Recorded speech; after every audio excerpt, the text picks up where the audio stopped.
All right. Hi, friends. I'm Kim. I'm the HIV prevention specialist at the Hartford Gay and Lesbian Health Collective.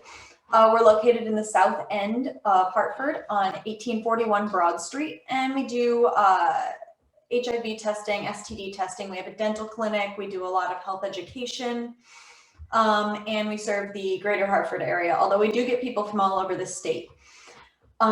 Today we have Valjean Bacot-Davis. I definitely said that right? Yeah, definitely. I was going to say the T. Anyway, Dr. Valjean Bacot-Davis is here with us to talk about LGBTQ Black health. And he is in medical school, and he is somebody I know from when I lived upstate as well. So yeah, Valjean, can you introduce yourself a little bit more in detail? Sure. So everyone, my name is Valjean. I'm a medical student at the Renaissance School of Medicine at Stony Brook on Long Island. And basically, I have a long story to healthcare, but I got my PhD in microbiology, realized I missed face-to-face contact with people, and went into medicine, decided I wanted to bridge a lot of the healthcare disparities, that we see in the LGBTQ and communities of color. Awesome. Thank you so much. So I want to start a little bit with history about marginalized groups in healthcare, because I mean, we see a lot of issues in healthcare with marginalized groups that have been going on for a very long time. And also marginalized groups distrust the healthcare establishment a lot of the time because of those historical issues. So can you explain some of those? I know there's a lot of examples, but a couple of them. Yeah, I think the one a lot of people go to is the Tuskegee syphilis basically experiment trial. Mm-hmm. So for those who don't know about it, so someone needs to mute themselves. Okay, yeah, you got it. So basically, I didn't realize this was a federal study. Like this was something that the U.S. government did, but the U.S. Public Health Service conducted a series of experiments on African American men from 1932 to 1972. And it included 600 men, 400 of whom had syphilis, and about 200 of whom did not as the control. And this was a horrible experiment because about halfway through the study in 1947, penicillin had become a standard treatment for syphilis. So they were basically withholding treatment of an STI, from all these African American men, and then they were going on to infect their partners, infect their children, while these researchers, physicians who swore to do no harm, just stood back and did nothing. And that's caused a lot of distrust in the African American community because, these researchers basically lied to them saying they were going to treat them for their bad blood. That was a colloquial term for, a lot of, country folk who don't know about medicine. They thought these people were helping them. They were getting these quote free checkups. And if anything happened to them, their family didn't have to worry about their burial expenses. And then, it turns out that these researchers and physicians were doing them harm. So that's the go-to study that that's in the collective memory of a lot of African Americans. Is oh, not too long ago, people were experimenting on us, withholding, treatment from us, harming our family. Why should we trust these people? Mm-hmm. Yeah, and that's definitely one I hear cited a lot. Yeah, there's another really good book I read before I started medical school called Medical Apartheid, and it's written by Harriet Washington. She talks a bit more about Tuskegee. She also talks about Marion Sims, who was known as the father of gynecology, but he basically was a surgeon in the 1800s who experimented on African American women who were slaves and did a lot of surgeries on them without anesthesia, which did help gynecology in general, but definitely without their consent, and not a person that should be celebrated. And more recently, there was a study in the 90s on African American children, boys with developmental issues or behavioral issues. And they basically withheld food from them, took them off of all of their medications, and claimed that they were gonna basically be able to solve their behavioral issues. And, this was in the 90s, another breach of ethics. So, these stories are going around in the collective memory. That's why a lot of African Americans don't trust medicine, don't trust researchers, don't trust physicians. Yeah, there's so many examples that I've heard, but yeah, those are two really good ones. Thank you. So currently, like in our current climate, what are some of the biggest issues you see that all groups of people have accessing healthcare, like that affect everyone, not just marginalized groups? Yeah, so we were talking a bit earlier about this, but what I think it is like health insurance, just health insurance companies being like a big middle person between, even well-meaning providers and, providing care to patients. So I've had really good insurances in the past. I've had really bad insurances in the past, but either way, they act like horrible. Either way, they act like a middle person where a physician might say, this person needs this. I know that they need this. It's like a standard of care. And the insurance company's like, no, I'm not going to cover it. And then you're like, okay, why? And then you have to like do all this paperwork. And not every physician has like the time, the physician's assistants to be able to go back and forth fighting with insurance companies. And I've heard many times they've had to submit a claim like 10 times before they get any kind of reimbursement. And if they're not willing to do that, then it falls on the patient. So now they have all of these out-of-pocket expenses they weren't expecting. So I think that's kind of a universal barrier to healthcare a lot of people face. Oh yeah, I mean, I take a pretty expensive medication. Every time I get a new insurance, I have to appeal to them to be allowed to continue taking this thing I've taken forever. So, I mean, with Yeah, much bigger issues, obviously that would, be a bigger issue for folks. yeah. Same thing happened with me recently. I went on Medicaid because I'm a student and a parent, and getting my testosterone filled. It's horrible because I guess the insurance companies thinks it's more like a not necessary medication, even though it's necessary to me. I have a prescription, my doctor thinks it's necessary, but then they're like, no, you gotta submit like 15 forms, and so does your doctor, that you actually need this medication. So yeah, that's definitely a barrier to my care and to many other people. I've like known a lot of other like trans masculine people who said, New York State or my insurance had too many hoops to go through for testosterone. I just went off of it, even though I want it. So yeah. Yeah. So going off of that, obviously marginalized groups encounter even more barriers usually than people in general do. And healthcare is already difficult to access for a lot of people, even with advantages and everything. So, I mean, the Black LGBTQ plus population experiences intersectional oppression. So different oppressions, for those unfamiliar, different oppressions affecting them in different ways. Not only are they a minority race, but they're also a minority gender and sexuality group. So what are some of the major health issues that uniquely affect that group? Yeah, so you raise a good point. So we're going to talk about like the racial component, but then on top of that, you also will deal with like poverty, which I know we're going to talk about later, but like you said, the intersections of those. So specifically about being Black and being LGBTQ, what healthcare disparities are there? So there's this really good study, like the Trans Health Equality one, and they like parsed out being trans versus being Black and trans and comparing those. And basically being Black and trans, you are more likely to experience homelessness, to, be disproportionately HIV positive, to have had more like negative experiences with healthcare providers.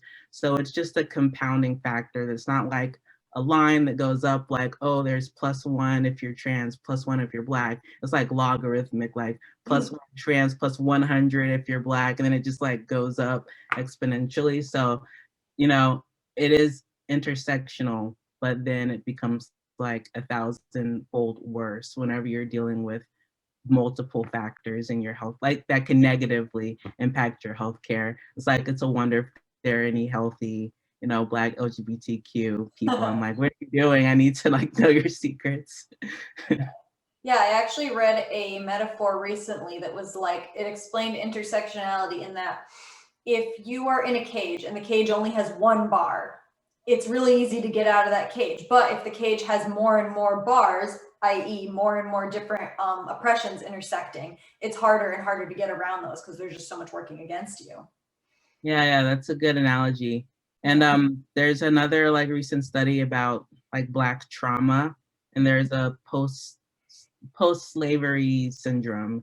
So it basically means that your fight or flight's already heightened due to this generational trauma. And then if you add on that, the stigma, the social stigma about being a member of the LGBTQ community, like you're adding just more to the trauma that can lead to negative health outcomes, which means you need more help, but you're actually probably just going to get less help, you know? Yeah. So you did mention poverty, and that is a big factor for marginalized groups, and it affects healthcare access, especially when you have out-of-pocket costs and stuff. Can you talk more about that? Yeah, so I looked this up and it was really surprising to me, but even today, the net worth of a Black family is 10 times less than the net worth of a white family. So you're dealing with, you know, not just personal, what you're making, your income, but also like your generational wealth. So a lot of people are already starting, you know, a mile down the road of, you know, like basically Black and brown folk are already starting very far behind than, you know, they're white people in their same generation. And then if you're talking about, like you said, how that deals with healthcare and access, all the out-of-pocket costs, they aren't going to be able to deal with it. And then if they need to go on public assistance, like with Medicaid, that's a great option, but then they have to learn to navigate that system. There are social workers to help, but then it helps to have like those cultural connections, those personal connections for people to walk you through it. And if, you know, you already have and you don't have those people to help you navigate a system that's rigged against you, you know, you're not really going to be able to access even the healthcare options available to you. Yeah, no, when I worked upstate, my job for a while was helping folks with HIV get health insurance and use it. And honestly, even when I was there to help them navigate it, just social services was such a nightmare to deal with that, I mean, if I wasn't getting paid, I would have given up. It was wild. Yeah, I heard about there's an HIV positive gay Black man who was on antiretrovirals, and they were expensive, and his insurance company would like only cover 1 or 2 classes. And then the attending I was with was like, I really prefer to you know, prescribe this because there are less side effects, but I know his insurance won't cover it, so I'm gonna have to prescribe this other one. So you're already getting less care, you know. Yeah. So, what is currently being done to help Black LGBTQ folks with health issues, and what else do you think needs to be done most urgently?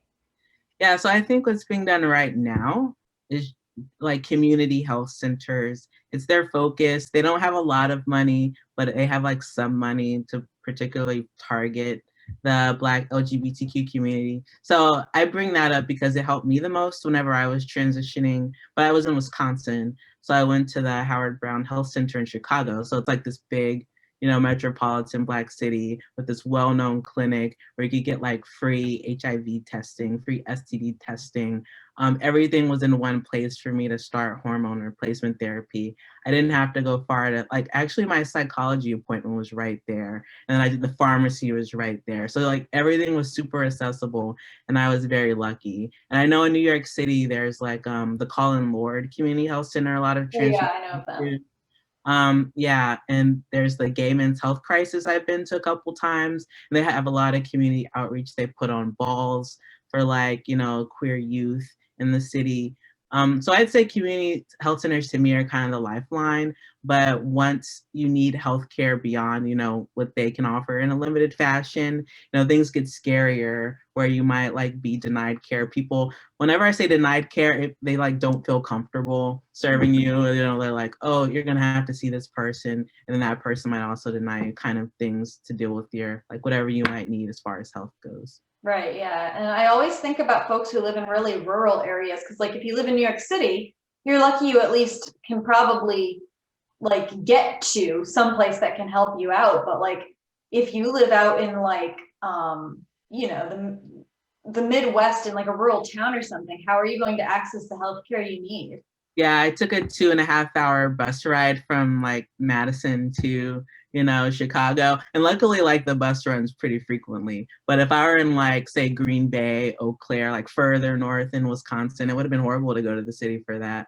Yeah. And as far as like what I think needs to be done most urgently, I went back and forth between like mental health and just basic primary care. And then I realized like mental health is part of primary care. So I think like not a lot of people in our community have primary care follow-up every year. And you know, when you're healthy and young, you might think, oh, I shouldn't see someone every year. But it's good to build that relationship, and they're there to prevent things from happening. So they might be able to recognize something earlier, and then they know you, so they know that it wasn't there last year, versus continuously in and out of the ED, the emergency room, new person every time, they don't know you, they are busy, they're likely to care less because you don't have that personal connection. So like if everyone had access to primary care, like mental health checkups, visits, someone who actually was able to talk with them and like connect them to like social services or whatever extra help they need, you know, that would, I think, help a lot with, you know, the chronic health outcomes or conditions in the community. And not just, you know, not just primary care, but like competent, like culturally competent primary care that, you know, you get the care you need. That's another, I mean, not all primary care providers are that good, unfortunately. Yeah, that's true too. Yeah. Definitely.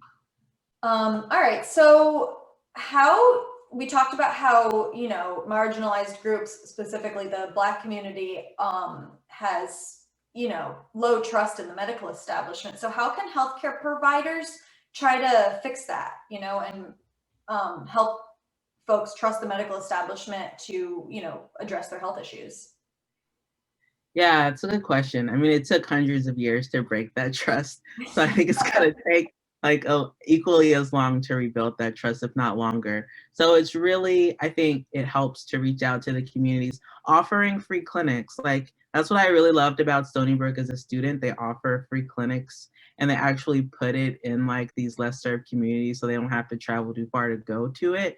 And this like was happening about twice every month, and everything was covered. Even their labs were covered, like the students were drawing blood there. We were getting experience, but it was a way to give back versus just like, I don't want to say draining from the community, but basically using them as just like a source to make income and not really caring about like what's going to happen in 5 years, 10 years to this community's health, you know? Right, that makes sense.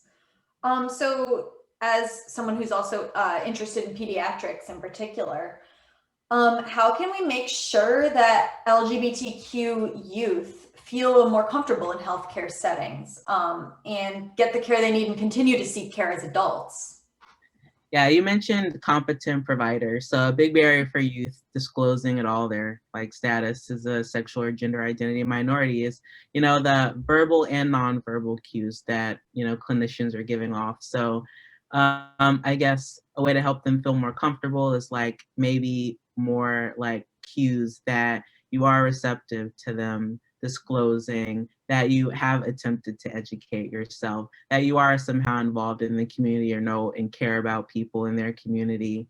And like I've just realized with me just like wearing a pin or having my pronoun pin, I've had like several youth disclose to me. And I think if I weren't there, honestly, they wouldn't have. Because I see them like looking at it kind of like through the whole like asking them questions about themselves, and later on they're like, oh, you know, my mom doesn't really understand, but I identify as non-binary, or like, you know, no one really understands this, but then like they're telling me because I think, you know, I'm giving off cues that I'm a safe person or a safer person to tell these things to.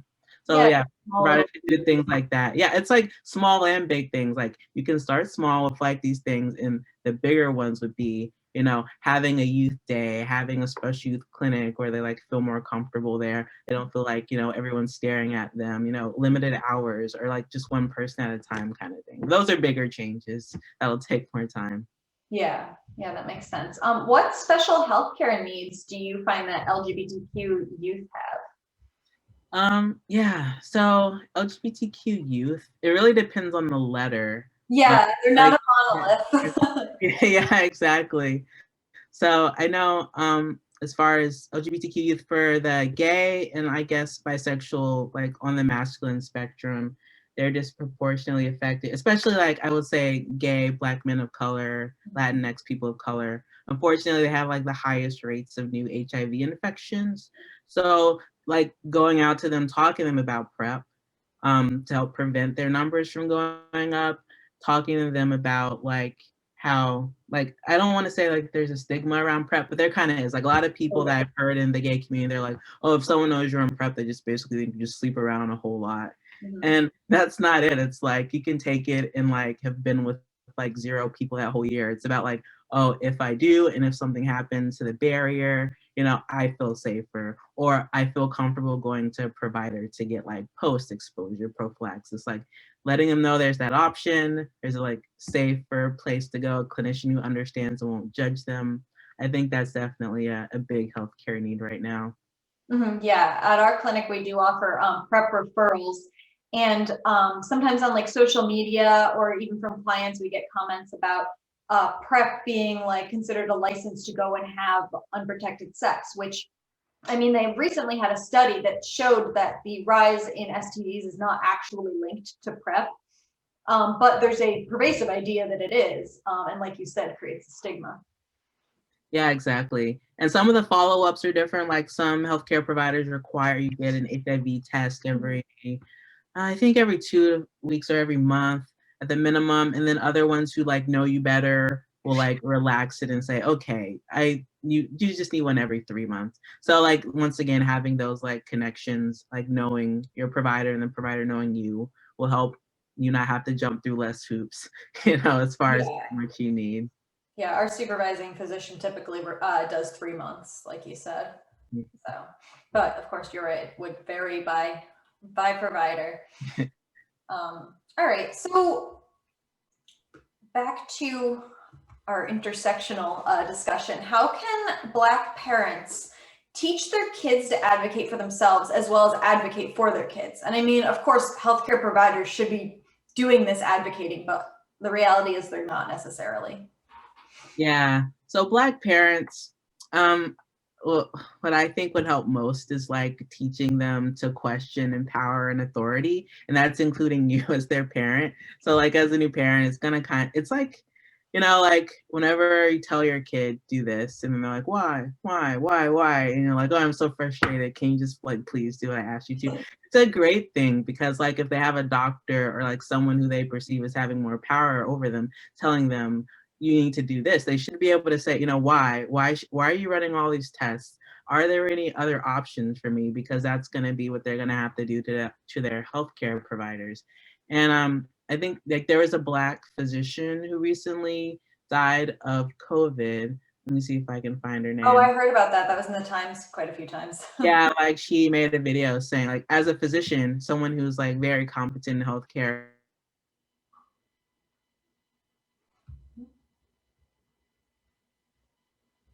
Uh-oh, I think we got frozen. Youth to be able to do things like that. And even if you do your best, you know, there are social circumstances that are definitely harder to overcome, even if you are like giving them all the tools to do the best they can. Oh, definitely. Yeah.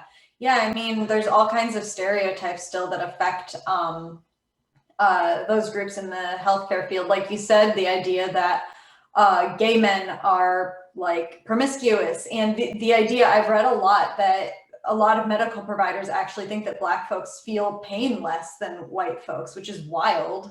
Like, Yeah.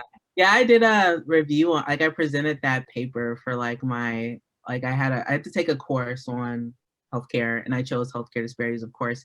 And that one, it was like a survey of medical students, residents, and I believe no, it was just medical students and residents, like people going into medical school or like younger in their training, and a disturbing number, like literally like, no, yeah, it's biologic, they just feel less pain. And like I think the numbers of the healthcare providers were better than the general community, but the fact that there's any medical provider who thinks there's any biological basis that a Black person feels this pain is like scary. I wouldn't want them treating anyone, you know, who looks like me. that's so bad. So here's another thing. How do you think white folks can use their privilege to help Black LGBTQ folks, you know, with healthcare access, feeling comfortable with healthcare, that sort of thing? Either white providers or just white folks in general. Yeah, so I would say definitely education, number one, like is a big thing because there's still some people who don't know healthcare disparities exist or don't think they're real or think they're like biologic, like, oh, they're just predisposed to these heart conditions, don't you know it's genetic, you know, and it's not, if it's not for the most part, or at most it's like 50-50, but there's still more cultural influences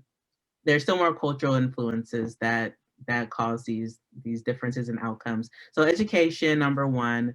Number two would definitely be, maybe lobbying, maybe writing a letter like to your representative congressperson about like addressing these issues. Would definitely be a big help because, being a minority, we can only write so many letters, but if there are more letters, more push against Yes. it, I think change can actually happen. Definitely true, yeah. All right, so I want to see if anybody has any questions in our audience. Let's open it up to the peanut gallery. You can either type it. Oh wait, look, we got a question already. Yay. I'm a research assistant for an LGBTQ plus study, and we are trying to better engage with the community, especially among people of color. Any tips or advice on how to build trust? Okay, so I guess I would kind of want to know, you need to start at least on a local level. Like, so if I'm doing a research study and I want it to be New York wide, and I'm gonna say, like, what are some cities that like have bigger clusters of Black people? So then I'll start there. So then maybe I'm gonna do like certain boroughs in Brooklyn, certain like places in Rochester, Albany. I'm gonna look for the LGBT health centers there. I'm gonna look at the directors there, and I'm gonna email them and say, hey, I'm working on this study. You like know a lot of the community there. Can you reach out to them and let them know it exists? So working with like the LGBTQ community leaders is going to get you like at least halfway there, because then they're going to tell their people to do it. They're seeing them on a day-to-day basis. If you like say following up, eventually more people will actually fill out the survey or like fill out the questions about whatever you're looking for. Awesome. Thank you. All right. If you have another question, you can type it in the chat, or you can unmute yourself and ask. Anyone got anything? We're quiet. Valjean is just so good at explaining that you know everything now. That's okay. Valjean, I don't have a. Oh, sorry. I don't have a specific question, hey, but I'd love to hear your thoughts about all like everything you've talked about, but in the context of the COVID vaccine, like. Oh yeah. So there's not like there's time to we've been focusing on too a lot. Yeah. So there was a study that came out recently that COVID is disproportionately affecting communities of color once again, and that probably definitely includes the LGBTQ community, even though I don't think they looked at that specifically. And as far as the dispersion of vaccines, me and the director of surgery at NUMIC were actually talking about it, how the lines we've been seeing in this majority like Black and brown hospital, the lines for the vaccines were mostly white people who are coming in from like who knows where in the state to come get it in at NUMIC. So it's like, should we go out to churches in the community? There's elderly Black, people who don't want to drive out or take the bus out to come to the hospital for this vaccine. Can we take it to them? So it is a struggle though, just because, there are like transportation is a big issue. If you don't have the money to like, and you don't want to risk your exposure to actually go into these communities to bring the vaccine to them. So yeah, it's something we're working on, something we're thinking about. The state's not doing much, but certain hospital directors who really care are trying to make it more equal. Yeah, in Connecticut right now, the big issue isn't having enough vaccines, it's having enough staff to give the vaccines. So that would make outreach really hard, even though I agree that would be a really great way to address the disparities. Yeah, they're tapping on all the nurses, all the medical students. Like actually, I got certified to give vaccines. They're trying to schedule days. They're like doing as much as they can staff-wise, but then it also becomes like, who's gonna line up if you do like tap all these people to say we want to give more vaccines? Who's gonna be in that line for those vaccines? And we've definitely been seeing it's not the people you would expect based on the demographics of the hospital community. Right. All right. So I'm going to share my contact info for if anybody has questions.